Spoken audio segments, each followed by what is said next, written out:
गिबियावनो गासैबो रायजो राजाफोरनिसिम आंनि अननाय आरो सिबिनायखौ फिन खेबसेबाव बावहरबाय। बेजों लोगोसे दिनैनि मोनसे गोदान भिडिअ नोंथांमोन बयखौबो बरायनानै लाबाय। आसा खालामो भिडिअखौ जोबजासिम नायगोन आरो भिडिअखौ नुनानै मोजां मोनोब्ला लाइक शेयार आरो साबस्क्राइब खालामनानै लागोन होननानै आङो आसा खालामबाय।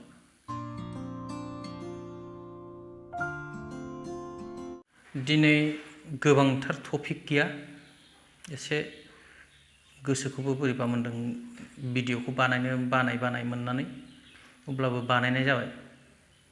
माने गोसोआव सुखुनाय मोनाखै। माखासे दैदेनगिरिफोरनि रायलायनाय बुंलायनाय मानाय बेफोरखौ नुनानै एसे गोसोआव बोरैबा मोनदों। देहायाबो एसे सुख गैया, निमाहा खालामदो। माने बिराद बोरैबा मोनदों आरो भिडिअफोरखौ ससियेल मिडियायाव नुनानै। मानो बेबायदि जाखो बर' हारिया खैफोदनि समावबो, आरो मानो बेबायदि गावजों गावसो दान्थे बिदान्थे खालामलायबावनांगौ जाखो। जोङो माबा मोनसे ज' जानानै माबा मोनसे राहा लाबा मोजांसिन जागौमोन होननानैसो आं सानदोंमोन। नाथाय बेनि अनगायै उल्थासो बायदिसिना नायथावै भिडिअफोरसो ओंखारसिनो लांबाय। मा जाबावगोन बेखौल' सिन्था खालामनानै नैबे मोनसे भिडिअखौ बानायनाय जाबाय। गोसोबा नायदो, गोसो गैयाबा नायाबाबो अरजाला। अब्लाबो आङो भिडिअखौ नोंथांमोननि सिगाङाव लाबोबाय। बिटिआरनि सासे गोदाव सोराव सुबुं, जायनिखि मास मोनसेयाव गोबांबार प्रेस मिट होनानै मानसिफोरखौ मालाबा मिसलिड खालामनो नागिरो, मालाबा मानसिफोरखौ नांलायहोनो नागिरो, मानसिफोरखौ फुदुंबाय थानो नागिरो। बेबायदि सासे मानसिखौ मैया दाखालि मोनसे चेलेन्ज होदोंमोन जे बिथाङा 6 सिजननि बाथ्रा, माखासे पावारनि बाथ्रा बुंबाय थानायनि थाखाय जे बिथाङा आंजों बेनि सायाव डिबेट खालामनांगौ होननानै। नाथाय बिथाङा मोनबो रेसपन्स होआखै। बेनि मिनिंखौ आं बेखौनो बुजिना लादों, बिथाङा बेनि सायाव प्रपार बा पारफेक्ट नलेज गैया, जायनि थाखाय बिथाङा आंजों फेस टु फेस जानो साहस मोनाखै।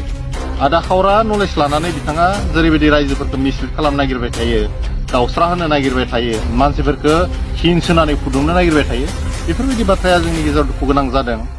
दिनै बिथाङा फोरमान खालामनानै लादों। दहाय बावैसो मोनसे प्रेस मिट नुदों, जेराव बिथाङा हाग्रामा महिला बिथांखौ जोबोद डिफेन्स होदों, हाग्रामा महिला बिथांखौ बासायदों।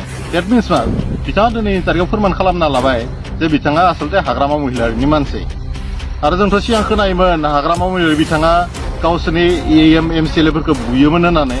किजानबा बिथाङा दिनैसिम जेसेबां प्रेस मिट नुदों हाग्रामा महिलानि गेजेराव खिन्थु फंसे बुंनाय नुवाखै। हाग्रामा महिलारिजों किजानबा मालाबा बुजानोबो गिदोंदां, बिथांखौ गारनाबो फैनो हाया, बिसोरा अबस्थाया गाज्रि, जों बिदि सानदों आरो। दा बिथाङा दहायनि प्रेस मिटआव मा बुंदों जे आल्टिमेट पावारफुल मानसिफ्रा जाबाय पलिटिशियान, जायफ्रा पावाराव थायो होननानै बुंदों। बेराफारसेथिं अफिसारफोरखौ खोथाखौ मानिया होननानै बिथाङा बुंनो नागिरदों। जुदि पावारफुल मानसि बा पावारफुल मानसिनि खोथाखौथ' खोनासंनांगोन। बे मोनसे डेम'क्रेटिक सिस्टेम, जायफ्रा माने इलेक्टेड जायो। डेम'क्रेटिक मोनसे सिस्टेमाव इलेक्टेड मानसिफ्रा जोबोद माने पावारफुल जायो। बिक्रम दैमारि बिथाङालाय माथो बुङामोन, सोरनि सायाव सोरखौ, एसे भिडिअनि गेजेरजों नायनानै लादिनि बिदिबा। 100तानिबो गोजौआव थानाय बर' गामिफोरखौ गुबुननो दानख'ना हरबाय।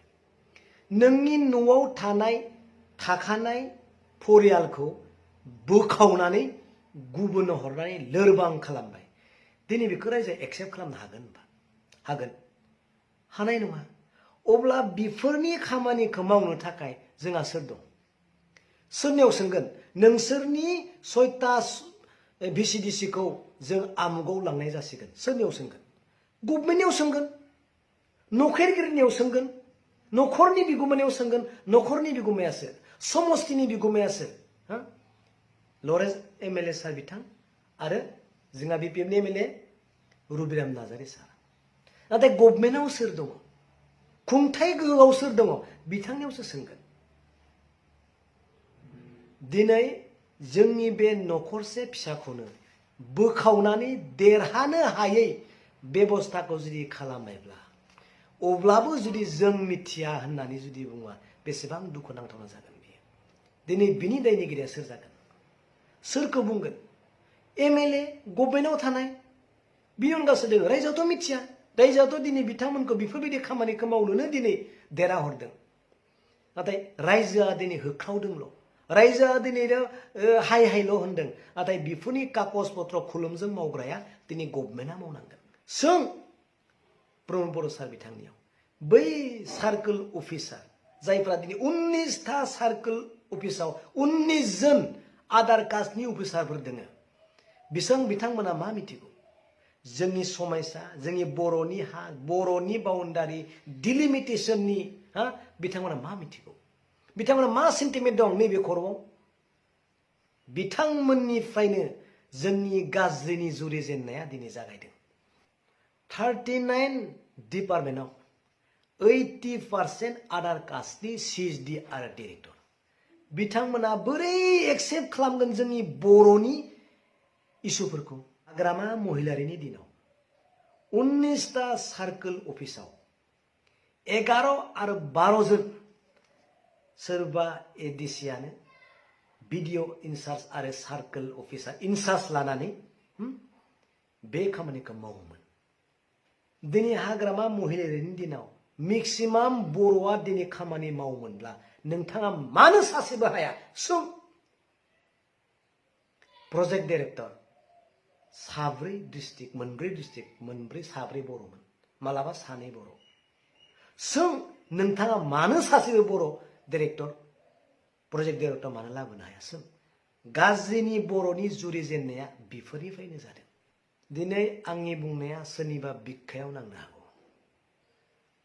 नाथाय जोंनि जिथु मोनखानाय जिथु समस्तिनि जोंनि पावारखौनो जुदि जोंनि मोनसे जग्रबसे न'आव थानाय 10 जन परियालखौनो जुदि साबा हरनानै साबाखौ जुदि बोखावनानै दोनोब्ला जोंनि गोहो गोराया बबेयाव थागोन आरो बे बोखावनाय समायसाखौ गोहोआव थानाय MLA आनो जुदि मिथियाब्ला नोंनि MLA नि गोहोआ बबेयाव मिथिगौ बेफोरनि गुदिनि जाहोनासो रायजोआ मोजाङै मिथिगौ जोबनायाव आङो फिनिशिंआव फैनो नागिरदों जेबो जुदि जायाब्ला बिटिआर गभर्नमेन्टआ बुं जों बे डिलिमिटेशननि सायाव 1% जों सन्तुष्ट नङा हो हाइकर्टनि साहारा ला सुप्रिम कर्टनि साहारा ला आरो बिनि सिगां बे बिटिआर गभर्नमेन्टआ केबिनेट डिसिसन लानानै स्टेटआव हर स्टेटआ MLA UPPनि MLA BPFनि BJPनि बिथांमोना ज' जानानै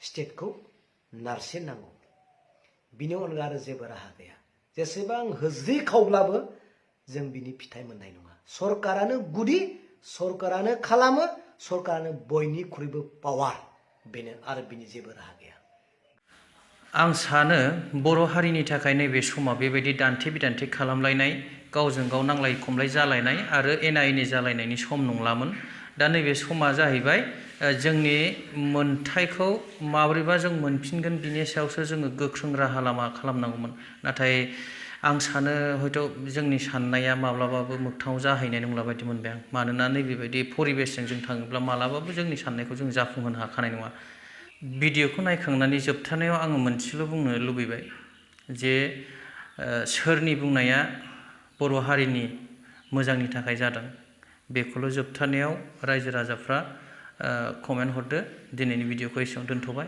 थेंक इउ गोजोन्थों जय बर' हारिनि